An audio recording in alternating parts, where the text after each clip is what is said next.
एक बार की बात है। एक शहर में एक चुड़ैल रहा करती थी जो कि अक्सर रात के समय शहर में यहाँ वहाँ भटका करती थी। जब भी उसे रात के समय कोई इंसान दिखता वो उसे मार डालती थी। ये करके उसे काफी सुकून मिलता था और उसे ये करके ताकत भी मिलती थी। एक दिन आधी रात में जब चुड़ैल हर रोज की तरह शहर में भटक रही थी तब वो सोचती है, ओहो, आजकल तो मेरे पास करने को कुछ खास है ही नहीं। अब तो मैं अपनी जिंदगी से काफी ऊब चुकी हूँ। क्या वही हर रोज का रात में भटकना और लोगों को मारना। हाँ चलो अब कुछ नया करते हैं। इतना कहकर चुड़ैल भटकते भटकते शहर से बाहर निकल जाती है और तभी उसे शहर के बाहर सुनसान जगह पर एक बड़ा सा घर दिखाई देता है। वो भी शहर से बाहर, ऐसी जगह पर? लगता है ये किसी अमीर आदमी का फार्म हाउस है। चलो अंदर चलकर देखती हूँ क्या है। और जब वो गेट खोलकर अंदर जाती है तो देखती है कि घर के ठीक सामने एक बगीचा भी था जहाँ कुछ फूल लगे हुए थे। ये घर तो सचमुच काफी बड़ा है, पर सब लाइट्स ऑफ है। शायद यहाँ कोई है नहीं। तभी चुड़ैल को गार्डन से कुछ आवाज सुनाई देती है। अरे ये आवाज कैसी? लगता है यहाँ कोई है। ऐसा लग रहा था मानो कोई गार्डन में मिट्टी खोद कर निकाल रहा हो। चुड़ैल एक पेड़ के पीछे छुपकर गार्डन में देखने लगती है। वहाँ पर एक आदमी था जो कि एक बड़ा सा गड्ढा खोद रहा था। अरे आखिर ये आदमी इतना बड़ा गड्ढा खोद किसके ले रहा है? कुछ समझ नहीं आ रहा। चुड़ैल उसे चुपचाप देखती रहती है। थोड़ी देर में जो चुड़ैल को दिखाई देता है उससे वो हैरान रह जाती है, क्योंकि गड्ढा खोदने के बाद वो आदमी उसके अंदर एक आदमी की लाश को डाल देता है और फिर उस गड्ढे को वापस से भर देता है। ओहो, ये आदमी तो खूनी निकला। अब आएगा ना मजा। उधर आदमी खुद से बातें कर रहा था। लो हो गया मेरा काम खत्म। अरे ये क्या, मैं एक चीज तो भूल ही गया। आदमी उस गड्ढे के ऊपर एक सुंदर फूल लगा देता है। चलो अब चलता हूँ यहाँ से। अच्छा हुआ किसी के बिना देखे काम खत्म हो गया। अब चैन से सोऊंगा। तभी ये सुनकर चुड़ैल आदमी के सामने आ जाती है और उससे कहती है, शायद तुझे पता नहीं पर किसी ने तो तुझे देख लिया है। क्या? एक चुड़ैल? आखिर तुम यहाँ कैसे आई और क्या तुमने सब कुछ देख लिया? हाँ मैंने सब देख लिया, पर एक बात समझ नहीं आई। ये लोगों को मारने का काम तो मेरा है, पर तुमने इस आदमी को क्यों मारा और फिर फूल भी लगा दिया? इस हिसाब से तो इस बगीचे में जितने भी फूल मौजूद हैं उन सब फूल के नीचे। अरे नहीं नहीं, ऐसा कुछ भी नहीं है। वो तो मैं बस। चुप हो जा। मैं सब कुछ वैसे ही समझ गई हूँ। अब मुझसे झूठ बोलने का कोई फायदा नहीं। मैं चुड़ैल हूँ, चुड़ैल, इंसान नहीं जो तू मुझसे कुछ भी छिपा लेगा। चल अब जल्दी से ये बता, अब तक कितने लोगों को मारकर यहाँ दफनाया है तूने और क्यों? सिर्फ 3 लोगों को। हाँ, यहाँ इस बगीचे में फूल भी 3 ही हैं। अब जल्दी से आगे बता। हाँ, वो ये मेरा ही फार्म हाउस है और ये तीनों लोग मेरे रिश्तेदार थे। सारी प्रॉपर्टी मुझे मिल जाए इसलिए मैंने ये सब किया। अच्छा, तो अब तू मुझे जल्दी से ये बता कि अगर मैं अभी तुझे यहाँ मारकर दफना दूं तो फिर ये प्रॉपर्टी किससे मिलेगी? हाँ? नहीं नहीं, प्लीज मुझे माफ कर दो। मैं दोबारा ऐसा नहीं करूंगा। मुझे यहाँ से जाने दो। नहीं, बिल्कुल नहीं। तू तो पहले से इतने लोगों को मार चुका है। तुझे छोड़ने का क्या मतलब? तुझे मारूंगी तो मुझे भी एक दोस्त मिल जाएगा। क्या क्या मतलब? आदमी कुछ और कहता उससे पहले ही वो चुड़ैल उस आदमी की गर्दन दबाकर उसको मार देती है और वो आदमी भी एक भूत में बदल जाता है। अब समझ आ गया। मैंने इतने पाप किए थे और तूने मुझे मार दिया, इसलिए मैं भी भूत बन गया। अरे चुड़ैल कहेंगी, ये क्यों किया तूने? वो बड़े टाइम से मैं अकेले घूम रही थी। अब मुझे अकेले नहीं भटकना पड़ेगा। अब तुम जो मेरे साथ भटकोगे। तू तो बड़ी मतलबी निकली चुड़ैल। अब मुंह फुलाने का क्या फायदा?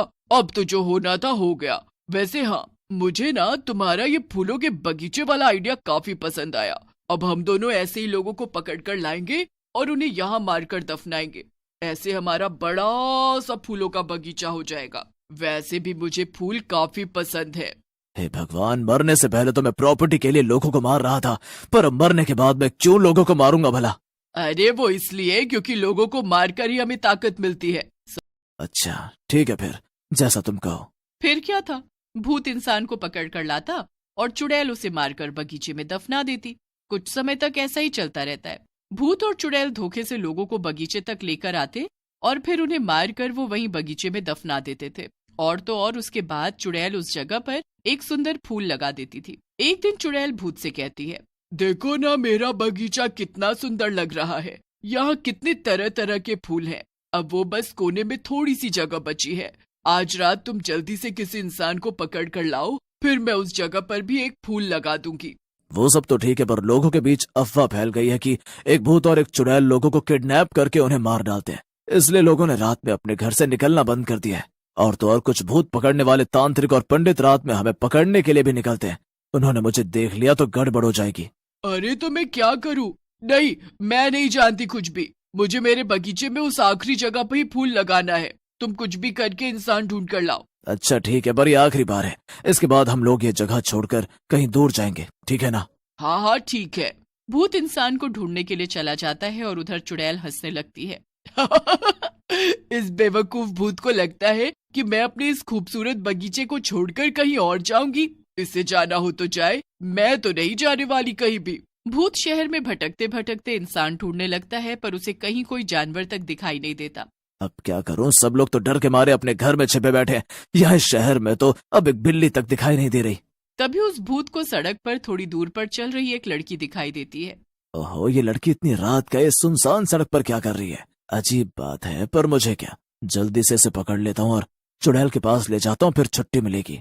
भूत अचानक से लड़की के सामने जाकर खड़ा हो जाता है और उसे देखकर लड़की जोर से चिल्लाती है, बचाओ! ये तो सच में भूत आ गया। सही कहा था माँ ने, मुझे रात में घर से नहीं निकलना चाहिए था। अब क्या करूं? बचाओ, कोई बचाओ! चुप हो जाए लड़की, यहाँ तुझे बचाने कोई नहीं आने वाला। लड़की भूत को बोलता देखकर बचाओ बचाओ चिल्लाती है और भागने की कोशिश करने लगती है, पर भूत उसे पकड़ लेता है और उसे कंधे पर टांग कर किडनैप करके चुड़ैल के पास ले जाता है। वो उस लड़की को चुड़ैल के सामने फेंक देता है। ए चुड़ैल, ये लो, मैं तुम्हारे लिए ये आखिरी इंसान ले आया। अब तुम इसे जल्दी से मारो और फिर इसे वहाँ दफना दो। हमें सुबह होने से पहले यहाँ से निकलना भी है। ओहो, तो ये लड़की मेरा आखिरी शिकार है। इसे मारने से मेरा गार्डन पूरा हो जाएगा और उसमें एक नया फूल और लग जाएगा। लड़की रोते हुए चुड़ैल से कहती है, नहीं नहीं, प्लीज मुझे मत मारो, प्लीज मुझे छोड़ दो, प्लीज। तुझे क्या लगता है हमने तुझे इसलिए पकड़ा है ताकि हम छोड़ दे तुझे? अजीब बेवकूफ लड़की है तू भी। चल, मैं तुझे बताती हूँ कि मैं तेरे साथ क्या करने वाली हूँ।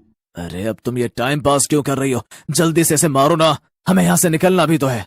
अरे तुम चुप करो, क्या बार बार वही बात कर रहे हो? मुझे इससे बात करने तो समझे। हाँ तो मैं कहा थी, पहले मैं तुम्हें मार दूंगी और फिर मैं तुम्हें मेरे गार्डन की उस सुंदर सी जगह पर दफना दूंगी। और हाँ, उसके बाद मैं वहाँ एक फूल लगाऊंगी और फिर मेरे गार्डन में इतने सारे खूबसूरत फूल हो जाएंगे। ओह अच्छा, और अगर उससे पहले ही मैं तुम दोनों को मार दूं तो? लड़की की बात सुनकर भूत और चुड़ैल दोनों हैरान रह जाते हैं। ये सब तुम क्या कह रही हो? लगता है अपने मौत की खबर सुनकर ये लड़की पागल हो गई है, वरना ये ऐसी बातें क्यों करती भला? अब मुझे लगता है तुझे मार देना चाहिए, तेरे जाने का समय हो गया है। पागल मैं नहीं, तुम दोनों, खासकर ये भूत। अगर पूरे शहर में रात में कोई आदमी तक घर से बाहर नहीं निकल रहा था तो भला एक लड़की अकेले बाहर क्यों निकलेगी? ये नहीं सोचा तुम लोगों ने? क्या मतलब है तुम्हारा? मेरा मतलब ये है कि तुम मुझे यहाँ लेकर नहीं आए हो, बल्कि मैं खुद अपनी मर्जी से यहाँ आई हूँ। और मैं कोई आम लड़की नहीं हूँ। मैंने कई तांत्रिकों से भूतों को पकड़कर खत्म करने की खास ट्रेनिंग ली है। और अब तुम दोनों मुझसे बचकर कहीं नहीं जा सकते। ये सब तू क्या कह रही है? सब सच कह रही हूँ मैं। इतना कहकर लड़की अब भभूत निकालती है और उसे भूत और चुड़ैल पर डाल देती है, जिससे वो दोनों एकदम छोटे छोटे हो जाते हैं। अरे ये क्या हुआ? हम इतने छोटे क्यों हो गए? ए लड़की, हमें जल्दी से पहले जैसा कर दे, वरना अच्छा नहीं होगा। वरना क्या ही कर लोगी तुम अब? लड़की उन दोनों को अपने हाथ से पकड़कर उठा लेती है और उन्हें एक बोतल के अंदर डालकर कैद कर देती है। अब तुम दोनों इसी के अंदर कैद रहो और अब इस शहर में किसी को बाहर निकलने से पहले 2 बार सोचना नहीं पड़ेगा। लड़की उस बोतल को अपने पास बैग में रखकर ले जाती है और शहर वाले फिर से आजाद होकर घूमने लगते हैं।